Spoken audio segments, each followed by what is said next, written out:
Mrs. Sanders decided that this may not be the kind of thing her daughter would want to see. Good choice. Interesting fight halfway through. Harold Letterman's card even. CompuBox numbers fairly even. Sanders 110 out of 302. Rahman 113 out of 277. Rahman landing slightly fewer power punches. Sanders uses the jab more than Rahman does. When they both exchange their power punches at the same time, meaning Rahman throws a right hand, Sanders throws a left, Rahman seems to have the advantage. He seems to get his right hand in a little bit faster.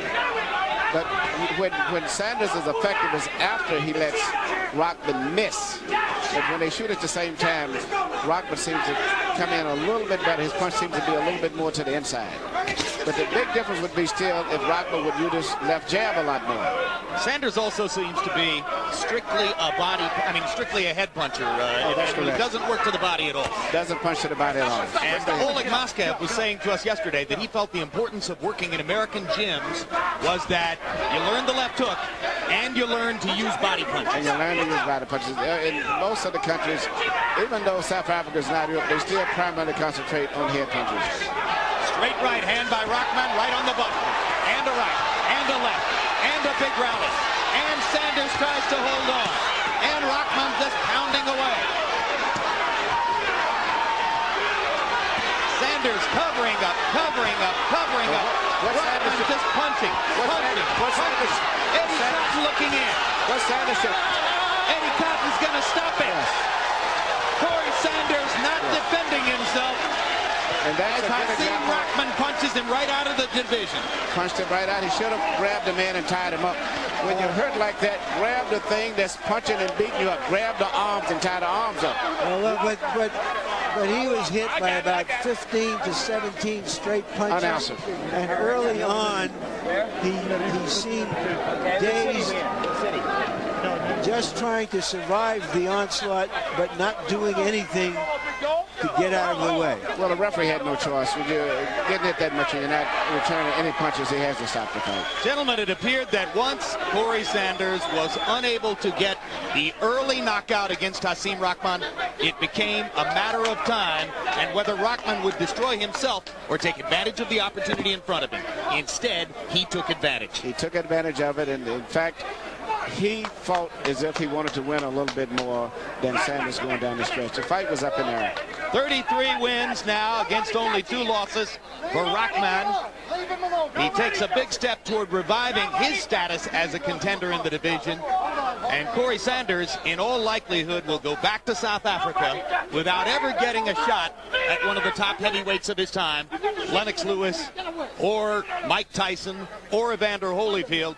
Sanders will console himself with having won a minor league title and having had a big record, particularly when fighting at home in South Africa. And here's another replay, and Emmanuel, Sanders just never tried to hold on. No, he never tried to hold on. You know, and when you're hurt like that, you can't see punches that good. The best thing to do is to grab the guy and grab the arms that's beating on you. But in his case, probably not experienced at being hurt like that before. He didn't know what to do because originally he wasn't hurt to the degree where he could not have survived properly. But right now, at this point in time, when you're hurt like that, even punches that's landed on the side of your head on the gloves, they still vibrate through and they cause a lot of damage. Sanders' only previous loss was a knockout by Nate Tubbs way back in 1994. It's been 6 years since he lost a fight. Almost 6 years to the day, in fact, because that was May 21 of 94. This loss probably seals his fate as a marginal heavyweight contender who was discussed in relation to a lot of big fights and written about in relation to a lot of big fights through the 90s, but never really got there. Yes, well, I think right now at this point in time in his career, he'll have to be resigned to the fact that he was a WBU champion and have to accept that, and that's going to be his biggest claim to fame. And maybe he can get that handicap back down to 2. There's his wife and daughter. Let's go to Michael Buffer for the official particulars on the knockout. Ladies and gentlemen, Part 1 of the Cedric Kushner heavyweight explosion on HBO Boxing After Dark comes to an end at 1 minute, 50 seconds of round number 7. The winner by knockout victory and new WBU World Heavyweight Champion, Hasim The Rock Rahman.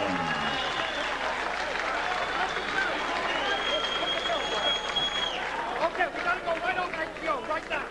Right over the line. Come on behind you. Come on. What happened to that?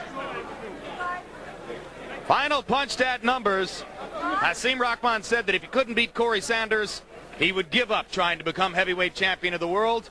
So Rahman will continue his pursuit of a potential title, landing 150 total punches to 118 for Sanders, throwing more, connecting at a higher percentage, rallying in the last couple of rounds of the fight, and eventually putting Sanders away after Sanders seemingly totally ran out of petrol.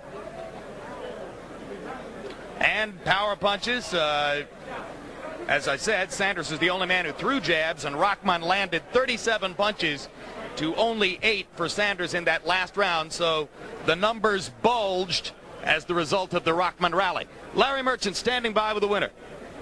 All right, thank you, Jim. Congratulations.